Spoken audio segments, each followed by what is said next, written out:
Ֆրինյոզի եթերում լուրերից դուրս հերթական քննարկումն է, այսօր տաղավարում ես հյուրընկալել եմ Հայաստանի քրիստոնյա ժողովրդավարական կուսակցության փոխնախագահ Հայկ Սուքիասյանին։ Բարև ձեզ, պարոն Սուքիասյան։ ՄԱԿ-ի գագաթնաժողովը կամ ասամբլեան հոբելյանական ինչ տպավորություն թողեց ձեր վրա։ Աշխարհի մասով թողնենք, մեր մասով նորմալ է, որտեվ նկատի ունենք, որ առաջավոր երկրների ղեկավարները աշխարհում դերակատարություն ունեցող, աշխարհակարգի վրա ազդեցություն ունեցող դերակատարները նաև արծարծել են մեր հարցը Հայաստանի, նկատի ունենք, որ սա մեր կյանքում նոր բան է։ Իհարկե ժամանակին էլի է քննվել մեր հարցը, բայց մենք մեջը չենք եղել։ Բերլինի կոնգրեսից մեր հարցը քննել են որպես ժողովուրդ։ Սուբյեկտ չենք եղել։ Որպես ժողովուրդ։ Հիմա պարզ է, որ մենք որպես պետություն նախ աշխարհի համար հասկանալի ենք, այդ պետությունների համար ենք հասկանալի, սա շատ կարևոր բան է։ Մեր արտաքին քաղաքականությունը ընկալելի է եւ լավ է, որ Հայաստանի Հանրապետությունը դրականորեն ներկայացվել է այդտեղ եւ կա կոնսենսուս տարածաշրջանում նաեւ մեր քաղաքականության միջոցով տարածաշրջանում անվտանգ կյանք ստեղծելու եւ այդ կոնսենսուսը ունեն աշխարհի առաջավոր երկրները, ինչ դրական է։ Պարոն Սուքիասյան, ես կվերադառնամ ՄԱԿ-ի այս վեհաժողովին, որտեղ այնտեղ էլի հետաքրքիր բաներ կար, բայց ինչու է ձեզ ակտիվացել Լևոն Տեր-Պետրոսյանը, առաջին նախագահը։ Նայեք, ինքը միշտ էլ ակտիվ է եղել, երևացող կամ չերևացող կերպով։ Սրացումները այլ բան են, եթե սրացումները նկատի ունենանք, որտեղ որ կա Հայաստանի անկախության փնտրտուք հնարավորություն, դուք իրեն այդ ճանապարհին տեսնելու եք։ Այտենց հայրենասերի ակադեմիկոսի, այտենց խոհեմ փիլիսոփայի տեսքով, մտահոգ մարդու տեսքով, բայց որ լրիվ հակառակն է։ Ինքը որտեղ կա, այդտեղ կան արյունահեղություններ, ինքը որտեղ եղել է, այդտեղ եղել է գործի փչացում եւ շատ ուրիշ բաներ։ Տեսեք, մեր պետությունը, շատ եմ ասել, հիմա էլ եմ ասում, իր վատթարագույն օրերից հետո, այտենց վերքոտ, չգիտեմ, 1000 ու մի դարդ վրան, հանկարծ կարողացավ Ալմատի ստորագրել տալ սրանց, որի հեղինակն ինքն է ստորագրել, մի անգամ ծպտուն չհանեց, որ այդքան ոռնոց կար դրա վերաբերյալ, այդքան կեղծ քննարկումներ կար, մի անգամ հիմնադիր նախագահ, ամեն մեկը մի հատ տիտղոս ունի նվաճած։ Մեկը հիմնադիր նախագահ է, 40 տարի, մյուսը հաղթող, մյուսը N2-ին հաղթող, ամեն մեկի վրա մի հատ բան կա գրած, բայց մի հատ ծպտուն չհանեց, էլի։ Պարզ է, որ իրենք թույն ու թարախ են շնչում այսօրվա իրականության նկատմամբ, բայց եթե իրենք այսքան պետականության գիտակցում ունեն, ինքը գոնե մի անգամ պետք է նստել մարդավարի բացատրել։ Դասի նկատի ունենք, որ այդ Հայաստանի մինչեղափոխական անցյալը իրար հետ իհարկե անձնապես խնդիրներ ունեն, ինչ որ բան գողանալու, ինչ որ բան իրար մեջ կիսելու, սալյարկա ծախելու, թե ով պետք է ծախի, այս հարցերում հակառակ են, բայց իրենք հավաքականորեն միասնական են Հայաստանի դեմ։ Սա լավ բան չի, ունենաց 3 նախագահ, իրենց արքունիքներով, նախարարներով, թաշախուստով ինչ կա, բոլորը զռռում են Հայաստանի անկախության դեմ։ Եվ դրանց բոլորի հիմքը ինքը Լևոն Տեր-Պետրոսյանը մեր պետության, ներհասարակական կյանքի, քաղաքական կյանքի, այլասերման հիմնադիրն է, ինքն է մեր պետությունը ճանապարհից շեղել, ինքն է երկնել աշխարհում չտեսնված, մեզ համար օրինակ չտեսնված մի բան, որն է ընտրություններ կեղծելը, ինքն է հիմնադիր, ինքն է ճանապարհից շեղել, եւ այդ կոնֆլիկտները ինքն է ստեղծել, ինքը ինչ է խոսում, Ղարաբաղի հարցը sense կարա լուծեիր, որին հարցնում ես կարա լուծես, չի լուծել, այս մեկը եկել է չի լուծել, գնացել է մի հատ եսին որտեղից նախագահ է բերել ճարել, սրա հետ պայմանավորվել է, սրա Ղարաբաղը կհանեք բանակցային գործընթացից, հետո 10 տարի եսի ինչ արել, թողել գնացել չի լուծել, այն մեկն է 10 տարի եկել թողել գնացել չի լուծել, բոլորը բայց բան ունեն լուծելու։ Ես որ լինեի, Սենց կա։ Ես որ լինեմ, ենթադրենք, ես որ լինեմ, ասենք Արևմտյան Հայաստանը, ես որ լինեի իր տեղը, Արևմտյան Հայաստան հետ կբերի։ Էսա ինչ բան է, էլի մտածող, բայց էս է։ Նպատակները կոնֆլիկտ հրահարել են, ներհասարակական կյանքը մխտարել են, ուրիշ բան չի, որտեվ իրենք օբյեկտիվ չեն, իրենց ասացի մեջ նվազագույն վերլուծություն չկա, նվազագույն փաստարկ չկա, կա տափակ հուզականություն եւ պետության կյանքը մխտարել։ Այսինքն այս մարդը իրենք ինչ հոտը արել է, որ այս պետությունը ելք է որոնել, արդեն մակում այնտեղ հազար ու մի հարց է լուծվում, ԱՄՆ-ում է լուծվում, Հայաստանը այս դարավոր առնածոր կոնֆլիկտներից դուրս է գալիս, համահարել են, դրա համար այնտեղից Ռուսաստանով եւ այլն թաշախուստով հավաքվել են, հավաքվեք վերջի շնչառությունը, չթողեք զանգ ազատագրել, ինքը դա է, անշուշտ ուրիշ բան չկա արած դա։ Եվ տպավորություն է, որ բոլորը փորձում են ժողովրդին վախեցնել թուրքական գործոնով։ Այո։ Բոլորը անխտիր, այդ ձեր նշած նաև ղեկավարները երկրի, ինչու, ասենք, չգիտեմ, ասում են հիմա, եթե Թուրքիան, որտեղ տեսեք, ես ինչի ասում, կվերադառնանք նորից ասամբլեային, Էրդողանը հայտարարեց, որ ինքը շնորհակալություն է հայտնում Ալիևին, Փաշինյանին եւ Թրամփին, որ կազմակերպեց այդ հանդիպումը, կազմակերպեց այդ ամեն ինչը, որ գնում է խաղաղության գործընթաց,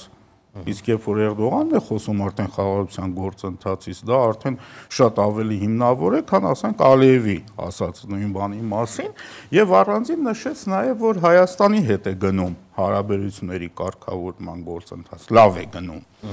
վտանգ, այսինքն վտանգ կա, Թուրքիան կարող է հանկարծ սահմանը բացի եւ Հայաստանը կկործանվի։ Վտանգը իրենց համար է,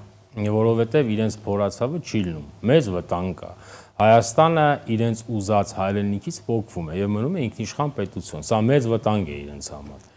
Նախ հոգեբանական խնդիրներ կա, որովհետեւ դարերով կուտակված կեղծ թեզեր կան, պատկեր կա, Ռուսը ժամանակին ինչ է մորթել է տվել Թուրքին, հայությունը պատկերային մի հատ փրկիչ է գտել, 200 տարի այդ պատկերային փրկչի կյանքով, դա էլ բորբոքվել է, որ ինքն է, բայց ինքն է փուրը տվողը։ Դրա համար, հա, այդ թեզերը, երբ որ, գիտեք ոնց է, այստեղ Ռուսաստանի հարցն էլ չի, երբ որ Հայաստանը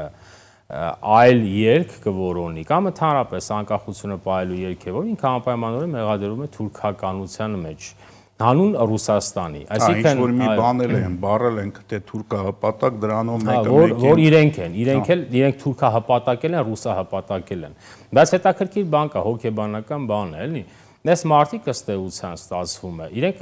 եթե մի քիչ այլաբանությամբ ասենք, իրենք բռնաբարությանը դեմ չեն, իրենք դեմ են բռնաբարողին։ Մենակ թուրքը չբռնաբարի, բայց ռուսը սիրով, իրենց ասածը դա է, հանկարծ թուրք չլինի, բայց թուրքը չկա, դա երևակայական է,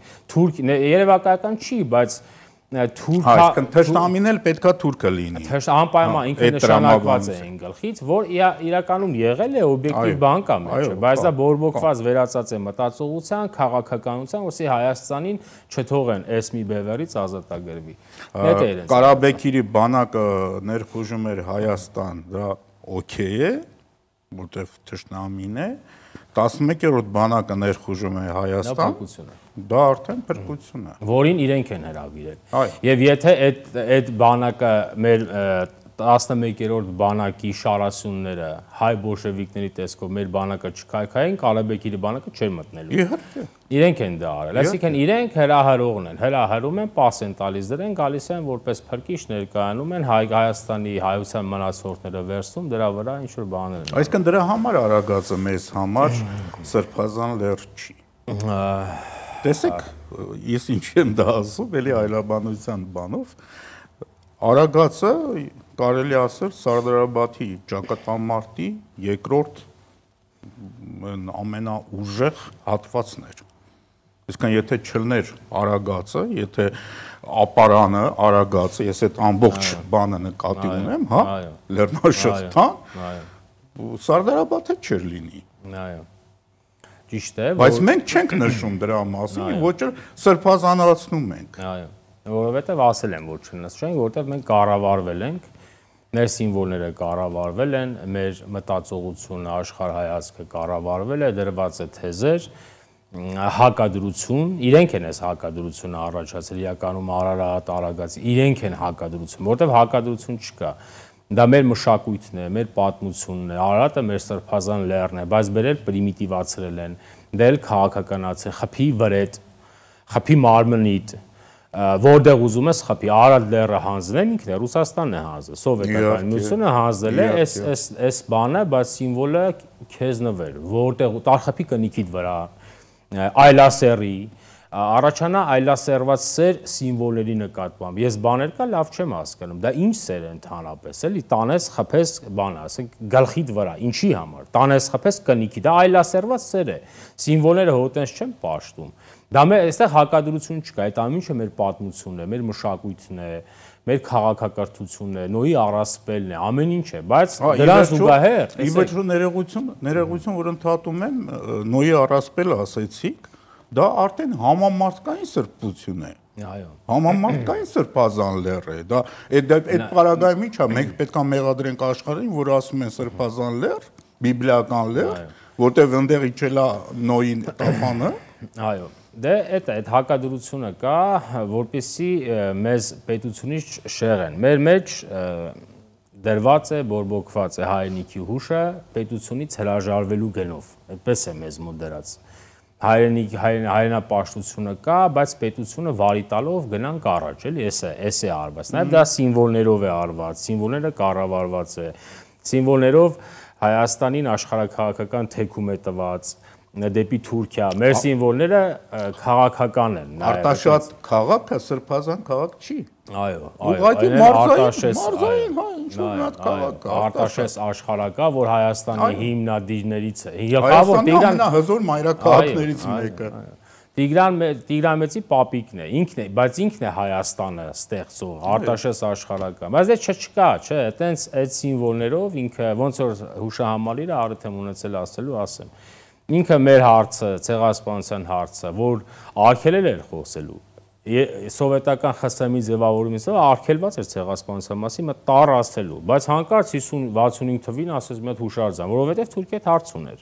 Մեր հարցը բորբոքեց, Թուրքիա այդ հարցը լուծեց, ձեզ սիմվոլ, հուշահամալիր։ Թույլ տվեց նաև, որպեսզի մարդիկ հավաքվեն, միտինգ անեն, որտեղ ես գիտեմ, ինձ պատմել են, որ 65 թվականին շատ հզոր միտինգ է եղել։ Հա, իրենք են արել, ԿԳԲ-ն է արել, բորբոքել է, օպերայի շենքը գրավեք, ապակիներ, իրենք են արել, որ ինքը Թուրքիայի հետ հարց ունի, նա չափազանց հայկական հարցը։ Սովետական կայսրության մեջ մարդիկ պետական շենքի վրա հարձակվեին։ Հա, իրենք են արել, բորբոքել են, ունել հիմա է, բայց մենք պետք է նկատենք մեր ժողովուրդն էլ այդ հարցերին այդ հուզականով չնայի։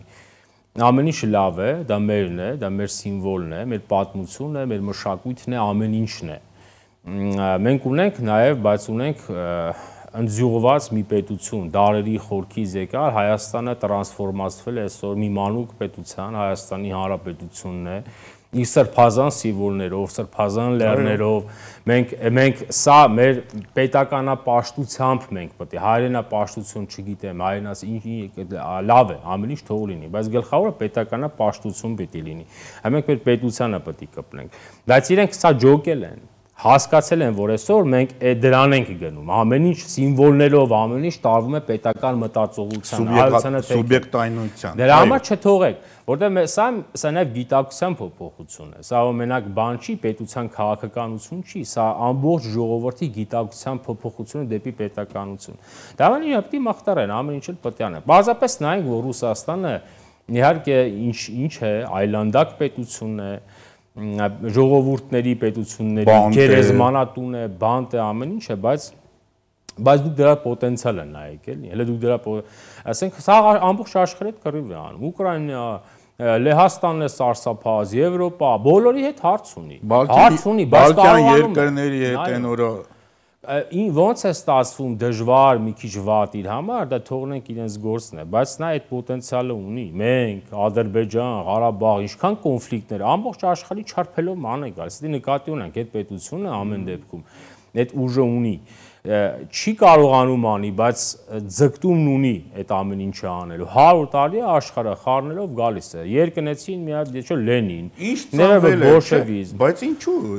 ինչ ծնվել է ռուսական կայսրությունը, ինչ կայացել է ռուսական կայսրությունը, իր ամբողջ այդ Իվան ահեղա թե ինչա դրա ժամանակներից սկսած իր ամբողջ պատմության ընթացքում պատերազմել է բոլոր հարևանների հետ։ Եվ այո, անում է։ Այդ պետությունը այդպեսին է։ Հիմա մենք մեր հարցը ինչ է, մեր հարցը շատ փոքր հարց է, իր համար, մեր համար է շատ մեծ հարց, որովհետև մեր ուժը են չի, մեր հավաքական պոտենցիալը են չի, բայց պարզենք նաև, որ այնքան է, որ մենք կարողացանք այս աղետներից հետո այդ գիտակցությունը ինքնես մեր մեջ մի հատ վերլուծել, հասկանալ, ինչ է կատարվում մեր շուրջը, նայեք, հավանաբար ռուսական ծրագրեր փլցնող պետությունից մեկը մենք ենք, շատ գլուխ չգովենք, իհարկե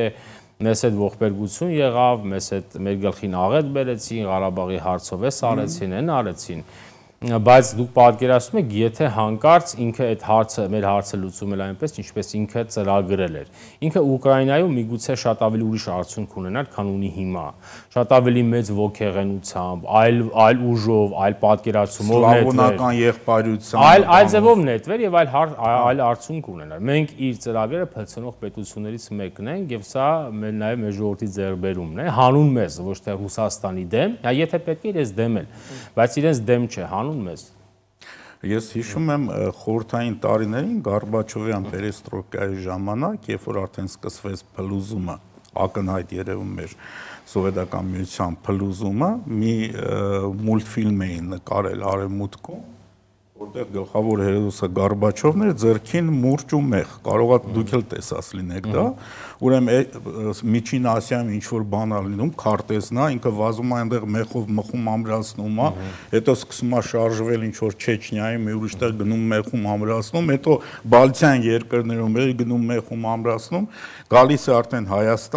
Հայաստան ասես շարժում է գալիս է մեղին, ինչքան խփում է, այս ամբողջ ամրացածները փլուզվում են։ Պատահական չէր էլի։ Մեր ժամանակին մեր միջոցով շատ բաներ արել է, մենք իրեն շատ բաներում օգնել ենք, տարածաշրջանում մնացել է մեզնով, մեր վրա ոչիր անելով, տարածաշրջանում իր ներկա, որտեղ մերն է, որ այս երկու մյուս պետություններին ճնշելու միջոց է, մեր միջոցով, մեր հարցերը բորբոքելու միջոցով, բայց եթե տենց եղել է, մենք ժամանակին օգնել ենք, որ ինքը օգնել ենք հավանաբար մեր կամքից անկախ, օգնել ենք հայ բոլշևիկների ոչիրների միջոցով, բայց եթե այդպես է, ուրեմն պատմությունը հակառակ կողմել ունի, չի, երկու մեդալ կա։ Ինքը այդ հայության Ռուսաստանին մատուցած ծառայությունների դիմաց, ինքը հայությանը տվեց չտեսնված ոչիր, որն է, որ ինքը բերեց մեր գլխին եւ շարունակում էր անել։ Այն ինչ որ մենք իրենց տվել ենք գիտություն, մշակույթ, արդյունաբերություն, գունավոր մետալուրգիա, առանց որի արդյունաբերություն չի լինում, մարշալներ, դույլերով արյուն, ամեն ինչ հայությունը տվել է եւ տվել է սովետական տարիներին, տվել է նաեւ սիրով, տվել է նաեւ մշակույթ, տվել է ծովանկարիչ, որ 40,000 տարի ապրեն, չեն կարող այդ ծովանկարիչ ունենալ, բայց դա բերեց մեր գլխին այս ուինը, դրա համար է լավ է, որ մենք հավաքվել ենք, գիտակցել ենք եւ մենք կարողացել ենք իշխանություն, ժողովուրդ հավաքականորեն պահել իր պետությունը, որ ըստ էության այստեղ Ռուսաստանի ատամների մի հատված, միգուցե գլխավոր հատվածը փշրվել է։ Եվ ես ուզում եմ հիշեցնել նաև այն փաստը, ճիշտ է, մենք այսօր վրացիների հետ լավ հարաբերություններ ունենք, բայց վրացիները, որ նեղացվածություն ունեն, կան նաև որոշակի օբյեկտիվ պատճառներ, հա, Աբխազիայի կռիվները, ես ավելին չեմ ուզում ասեմ, մերոնց մասնակցությունը այդ կռիվներին, դրանք էլ պատահական չէին եւ դրանք էլ առանց ռուսի չէին լինի։ Ռուսը դա էլ էր մտածել։ Դրանով էլ կարող էր թշնամացնել հայերին եւ վրացիներին։ Այո։ Բայց մենք էլ մի քիչ էլ վրացիներից նեղանանք, որովհետև մենք իրենք մեզից նեղացել են, ջավախքը իրենցն է։ Եկեք թող ջավախքը մեր լինի, իրենք մեզից մի քիչ նեղանան, էլի։ Հետաքրքիր նեղանալու ձև է վրացին։ Հա, դե ռուսական կոնֆլիկտ է, ինչ ասես կարող են անել։ Օգտագործել են այս գործակալական ցանցը մեր ժողովրդի մի հատվածի մեջ բուսնած ռուսասիրությունը որ առիթ ունեցել եմ ասելու, հիմա էլ եմ ասում, հոգեկան խնդրեմ ունի, հոգեբանական, մեր ռուսասիրությունը անշարժ չի։ Մեր ռուսասիրությունը վերածվում է հակապետականության։ Հոգեբանական հարց է սա։ Չգիտես ինչ է այդ ռուս ասել, ինքը դառնում է ավտոմատ հակապետական։ Եվ սա լավ բան չի, հավանաբար պիտի քննել ինչ է դա այդպես էլ։ Այսինքն ոնց կարող է հա լինի մարդը, հենց որ ինքը ռուսասեր է, ինքը պուտինիստ է։ Հա, հետաքրքիր է, որտեվ ասենք դա հատուկ խնդիր չի, ենթադրենք մարդը կարող է լինել։ Հա, կարող է, բայց դա միանգամից հակապետականություն է մեր մեջ բորբոքում, դա լավ բան չի։ Դա ինչ ասեմ, տարբեր տեղեր իրենք կան, իրենք էլի հավանաբար կլինեն, բարձրապես մեզից է կախված, այդ իրենց լինելու ազդեցություն ինչքան կլինի, թույլ թե ուժեղ։ Եթե մենք գետնատարած պետություն ենք ստեղծելու, ոչ չենք ստեղծի, մենք պիտի կպնենք լավագույն պետություն ստեղծելու, իրենք ամեն ինչ էլ կարող են անել։ Տեսնենք։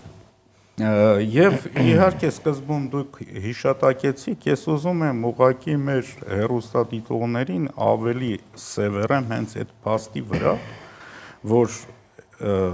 այս վերջին շրջանում ինչ կարևոր համաշխարհային համաժողով է լինում, նման ինչ որ իրադարձություն անպայման հիշատակում է Հայաստանի անունը։ Իսկ այն ժամանակ, եթե մենք ունենայինք միլիարդներ եւ ծախսեինք, երբեք Հայաստանի իմիջը այդքան չէր լինի։ Այո։ Դա փաստ է։ Այո։ Եվ դա ինչից է, որովհետեւ այդ տարիներին Հայաստանի ինքնիշխան չի ներկայացել, այն պետություններն են իմացել, որ սա ինչպես մի հատված շատ սիրում է, այո, ֆորպոստ է եւ մի հատված գլուխ էր գովում եւ հպարտանում էր։ Այսի չգիտես, այս աստիճանի ախմախամտություն մարդ հպարտանա, որ ինքը ուրիշ պետության համար ֆորպոստ է, ուրիշ պետության դեմ էլի։ Եվ սա լավ ֆունկցիա է եղել, գովերքվել է սա։ Դրա համար հա մոդելավորել են, գիտեն ինչպեսի պետ, ովքեր են նախագահները, գիտեն ինչ են անում, գիտեն որ առաջին հանդիպումը, ասենք Ամերիկայի նախագահի հետ որ եղավ, զեկուցը միանգամից Պուտինին է գնա, գիտեն իրենք, այդ ամեն ինչը մոդելավորել են։ Ես վստահ եմ, որ Արցախի հարցում էլ հիմա որ Հայաստանում տեսակետներ կա, որ դե լավ չկողնորոշվեցինք, մի քիչ վատ կողնորոշվեցինք դեպի արևմուտք, ուշ գնացինք, դրա համար արևմուտքը այտենց անհաղորդ եղավ, դա սուտ է։ Ես վստահ եմ, որ իրենք այնտեղ հետախուզություն են ունեցել, զեկուցումները գնացել են, որ սրանք բիրիկով, ղեկավար կազմով, գեներալիտետով ծախված են։ Դրա համար չեն օգնել, դե չէ կօգնեին։ Եվ պրոռուսական։ Ոնց որ, հա, ոնց որ Գազայում է։ Տեսեք, գիշեր-ցերեկ այդ գիշատչի դեմ կռվում։ Իրենց համար Իսրայելը շատ ավելի վատ թուրք է, քան արցախայության համար ադրբեջանցիները, չէ՞, բայց մնացին եւ աշխարհը սկսում է հարգել։ Բայց իրենք իմացել են, որ այստեղ Ռուսաստանի համար գործարք է։ Նաեւ դա այդ կոնֆլիկտների հարցը կա։ Հիմա քանի որ Հայաստանի Հանրապետությունը այդ իր շուրջ սարքած, հավաքած բնական արհեստական կոնֆլիկտների հարցերը լուծում է, մոդելավորել են, գիտեն, որ նաև ինքնիշխան պետություն է, դեմոկրատական է, ինքնիշխան դառնում է, գլխավորապես դառնում է։ Հիմա 100%-ով չասենք, բայց ինքնիշխանությունը շատ է ուժեղանում մեզ մոտ։ Դրա համար նաև գնահատել են մեր աշխարհագրությունը, մեր ձգտումը, քաղաքակիրթ աշխարհի միջազգային իրավունքի շրջանակական արժեքները, նաև քրիստոնեական արժեքների տեր լինելու, դրա համար իրենք ակնհայտորեն եկեն։ Եթե մենք սա չանեինք, գնայինք կոնֆլիկտներով, գնայինք այս մեկից կախված, այն մեկից կախված, պարզ է որ մեզ թողնելու են։ Եվ սա է որ գնահատում է, սա շատ լավ բան է։ Ընդ որում Թրամփը իր ելույթը ավարտեց, որ մենք պետք է ուշադրություն դարձնենք, բառացիորեն չեմ հիշում, բայց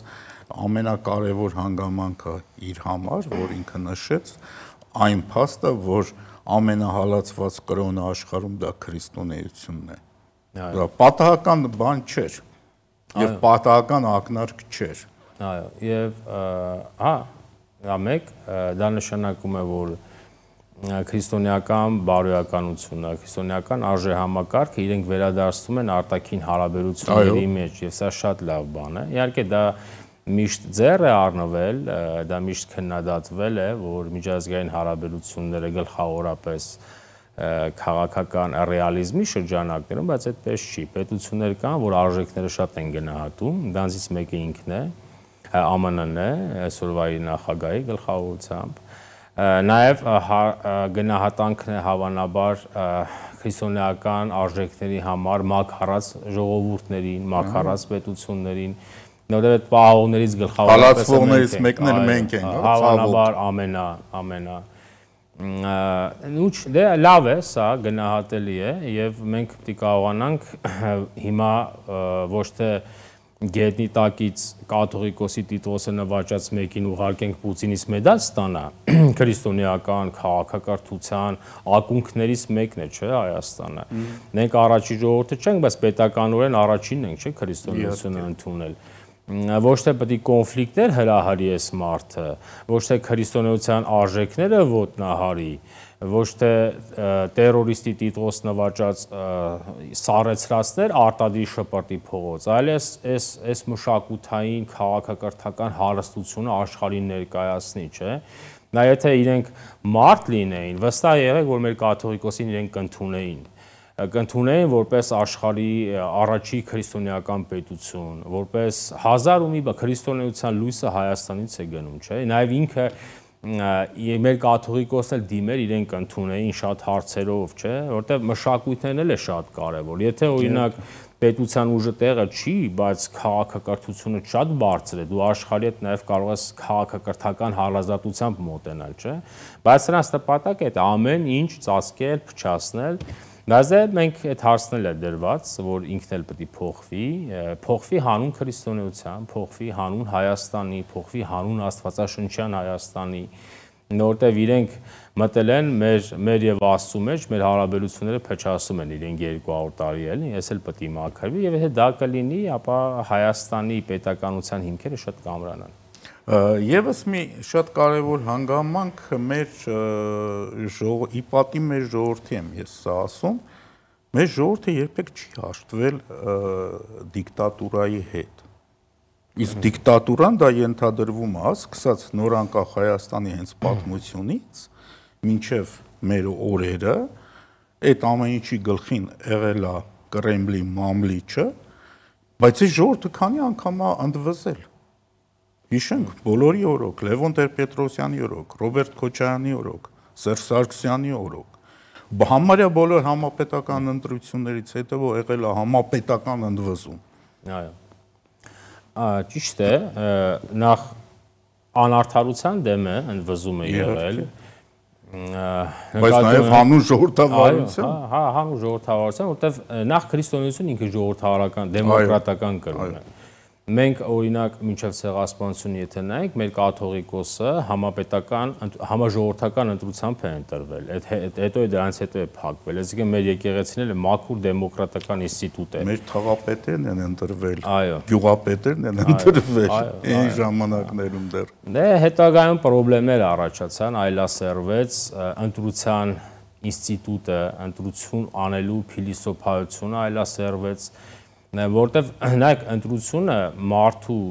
ամենաառաջնային աստվածային իրավունքն է, որտեվ մարդու ինքնությունը ձևավորվում է ընտրության իրավունքով, ընտրել